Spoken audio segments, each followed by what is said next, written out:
जय श्री राम। वापस से आप सभी छात्र छात्राओं को एक और वीडियो में स्वागत करते हैं।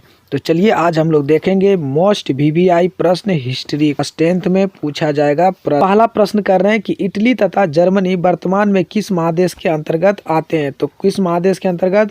यूरोप महादेश के अंतर्गत आते हैं। तो आप बताएंगे कमेंट बॉक्स में कि महादेश कितने हैं और कौन कौन। चलिए अगला प्रश्न देखते हैं। अगला प्रश्न कर रहा है फ्रांस में किस शासन वंश की पुनः स्थापना वियना कांग्रेस ने की थी। तो किसने किया था? बुर्बो वंश ने किया था। बुर्बो वंश ने किया था। तो ऑप्शन नंबर सी सही है। तो चलिए अगला प्रश्न हम लोग देखते हैं। अगला प्रश्न कह रहा है कि मेजनी का संबंध किस संगठन से था। तो मेजनी का संबंध किस संगठन से था? तो किस संगठन से था? कारबोर्नी से। किससे? कारबोर्नी संगठन से था। तो ऑप्शन नंबर बी करेक्ट है। चलिए अगला प्रश्न कह रहा है साथियों इटली एवं जर्मनी के एकीकरण के विरुद्ध निम्न में कौन था। तो इटली और जर्मनी के एकीकरण में कौन था?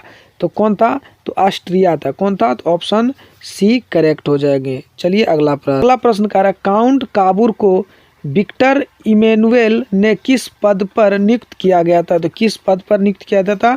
तो पीएम। पीएम का फुल फॉर्म होता है प्राइम मिनिस्टर यानी प्रधानमंत्री।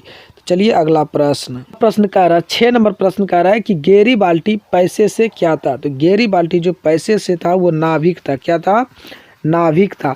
तो ऑप्शन नंबर डी करेक्ट हो जाएंगे, नाभिक। तो चलिए अगला प्रश्न कह रहा है कि जर्मन राइन राज्य का निर्माण किसने किया था। तो जर्मन राइन राज्य का जो निर्माण किया था वो किया था नेपोलियन बोनापार्ट ने। किसने किया था? Napoleon Bonaparte. Option number B correct है। तो चलिए अगला प्रश्न कर रहा है कि जलबेरिन कैसी संस्था थी। जलबेरिन कैसी संस्था थी?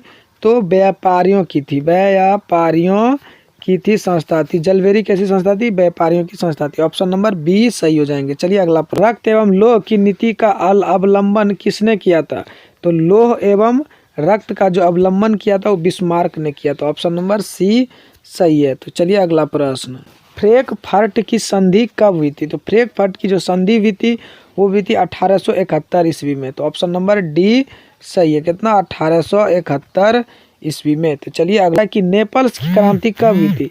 साथियों नेपल्स की जो क्रांति हुई थी 1821 ईस्वी में हुआ था। तो ऑप्शन नंबर बी सही हो जाएंगे। तो चलिए अगला प्रश्न कह रहा है चार्टिस्ट आंदोलन कहाँ हुआ। तो चार्टिस्ट आंदोलन कहाँ हुआ था? तो इंग्लैंड में हुआ था। कहाँ हुआ था? इंग्लैंड में। तो चलिए अगला प्रश्न कह रहा है 13 नंबर यूनान को एक स्वतंत्र राष्ट्र घोषित किया गया। तो यूनान को एक स्वतंत्र राष्ट्र घोषित किया गया था। तो कब किया गया था? 1832 ईस्वी में किया गया था। तो ऑप्शन नंबर बी करेक्ट हो जाएंगे। तो चलिए अगला प्रश्न कार्बोनी संगठन किस वर्ष हुआ था। तो कार्बोनी संगठन जो वर्ष में हुआ था किस वर्ष में था?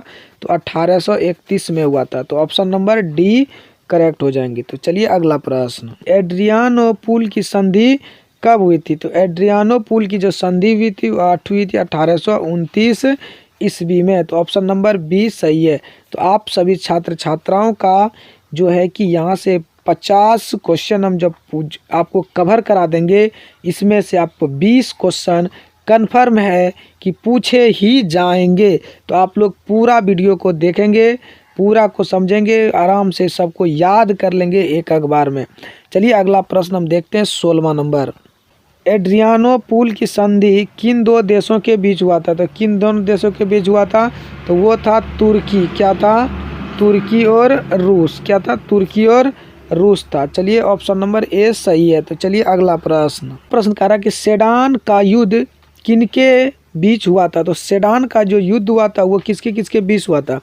तो हुआ था फ्रांस और पर्सा के बीच। किसके बीच? फ्रांस और पर्सा। तो चलिए ऑप्शन नंबर सी सही हो जाएंगे। तो चलिए अगला प्रश्न देखते हैं 19 नंबर प्रश्न को देखते हैं। कह रहा है कि पोलैंड के विद्रोह को किसने कुचल दिया था। जो पोलैंड का जो विद्रोह हुआ तो किसने कुचल दिया था? तो रूस ने कुचल दिया था। किसने? रूस ने। तो चलिए ऑप्शन नंबर ए सही हो जाएंगे। तो चलिए अगला प्रश्न देखते हैं 20 प्रश्न कह रहा है कि सन 1870 में फ्रांस और पर्सा के बीच युद्ध कहाँ हुआ था। तो कहाँ हुआ था? तो सेडोन में हुआ था। कहाँ हुआ था? सेडोन में हुआ था साथियों। कहाँ हुआ था? सेडोन में। तो ऑप्शन नंबर ए करेक्ट हो जाएंगे। चलिए अगला यूरोप वासियों के लिए किस देश का साहित्य एवं ज्ञान प्रेरणा स्रोत रहा था। तो किस देश में? तो यूनान में।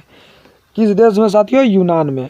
अगला प्रश्न कह रहा है युवा इटली संस्था का विकास किया गया। तो युवा इटली का संस्था का विकास किसने किया? तो मेजनी ने किया गया था। मेजनी ने युवा इटली का स्थापना किया था। तो चलिए अगला प्रश्न था, इसमें कह रहा है बिस्मार्क निम्न में से क्या था? तो बिस्मार्क जो था वो क्या था? कूटनीतिज्ञ था। क्या था? कूटनीतिज्ञ था। ये बहुत बढ़िया कूटनीतिज्ञ कर लेता। तो ऑप्शन नंबर डी करेक्ट हो जाएंगे। तो चलिए अगला प्रश्न,